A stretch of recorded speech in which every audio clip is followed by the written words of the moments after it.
Hello everyone, this is Marlyonama, and welcome back to Squaretember, and this time we are looking at the latest number installment of Final Fantasy. At least one that is being expanded on that does not include these expansion packs and updates for Final Fantasy XIV. After 10 years in development hell and rebranded,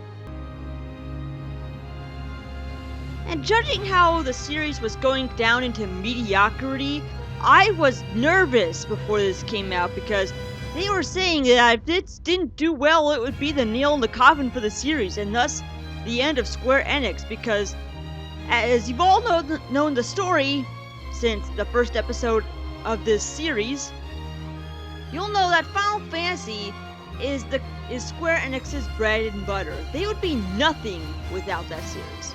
First one basically saved them from the verge of bankruptcy. That's how important it was.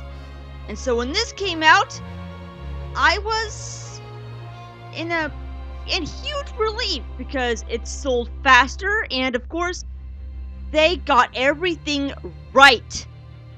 And where they lacked, they were able to make up for in DLC. For example, the once revisitable locations in the first half of the game all of a sudden are not revisitable anymore.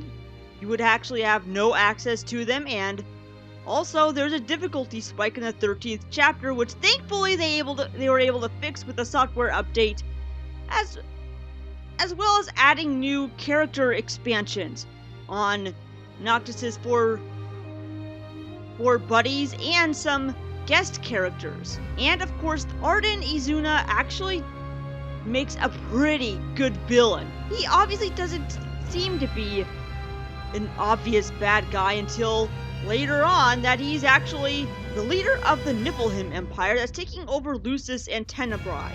It is up to Noctis and his four buddies to reunite with his fiancée Luna Freya in order to fulfill their destiny to bring their kingdoms back together. What I do like about this, there's a few flaws here and there, but one of the main ones is the guest characters. A lot of them don't really stick in your party permanently, unless you do a few hacks here and there. And the summon system is a bit disappointing because you cannot really summon them at will. You just get the signal that allows you to summon, which is very similar to these desperation attacks from Final Fantasy VI. But where it gets strengthened is the combat mechanics. As you can see, it plays a lot like Kingdom Hearts. Even though there are some female party members, as well as other party members, they're not there permanently. But it still adds a very unique turn for the series. Maybe we'll get better variety and options in a customizable party in Final Fantasy XVI. Now, the game actually came with an OVA, which serves as a prologue for the game, as well as a fully CG animated movie. Both of them are okay, but the OVA is very beautiful to look at.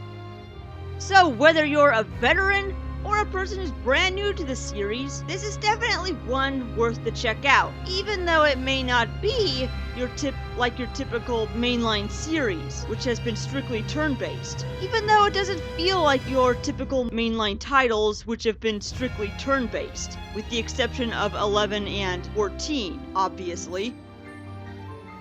And many of the optional side quests and DLC packs that you may have missed out on definitely add to the replay value. In fact, I've actually just finished my first playthrough of this game a while back, and now that they have new DLC, I wouldn't really mind going for a New Game Plus with the new bonuses added on. But for Square, this is the first sign of them finally coming out of the Dark Ages. So, as it stands, their future looks bright. Their future finally looks bright again. This is Marlyonama, signing off.